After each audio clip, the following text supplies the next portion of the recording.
Hi guys, welcome to a video, and as previously discussed on this channel, I'm going to be comparing the novel Disobedience to the film adaptation, also called Disobedience. Where's the connection? Now, I have to say straight off the bat, the film and the book are almost two completely separate entities. Obviously, physically they are separate, but they just seem to be in two completely different realms and almost like two completely different stories. If you don't know what the film and the book are about, it is essentially about a woman who has left an oppressive Orthodox Jewish community in London to go and live in New York, and when her father dies, she has to come back to London, and in doing so, she reconnects with her childhood friend slash ex-lover Esty, who is living this oppressed life, married to a man, and still in this stifling community. And spiciness ensues. The absolute biggest difference between the book and film is the romance aspect.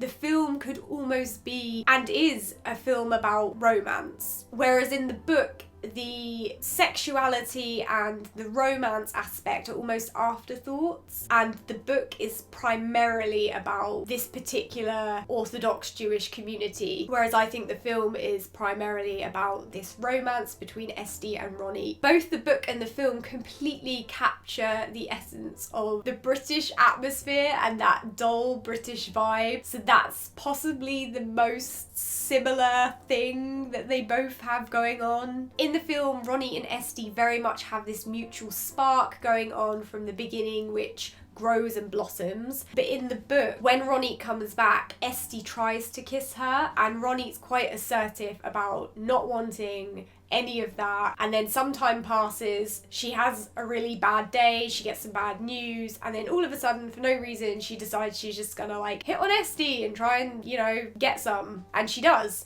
And this is a spoiler, but in the book, David walks in on the two of them, and then that's pretty much the end of the shenanigans. Whereas in the film, it's this ongoing thing. And this also carries on to the ending. The ending in the book is quite frustrating because Esty has this choice to sort of leave David and start a new life, and she doesn't. She wants to stay with him. It has a heteronormative happy ending, whereas in the film it's always like staying in London and living in this oppressive marriage is not really what she wants, because she comes back and kisses Ronnie. So in the film, Ronnie and Esty are the true lovers of the story, whereas in the book I think it's very much Esty and David. Also, Ronnie's a photographer in the film. This is like not mentioned once in the book. She's a finance analyst, so they've made the character of Ronnie a bit more boho for the film, I guess. So I've done a separate video which is a book review of Disobedience, and I've done another separate video which is a film review of Disobedience. So you can go and watch those if you want further opinions,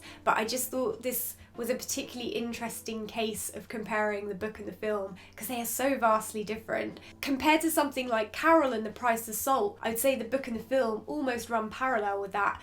Whereas with Disobedience, they're just in two completely different realms. Okay guys, let me know your thoughts. Don't forget to subscribe for instant disappointment, and I'll see you guys soon. Bye.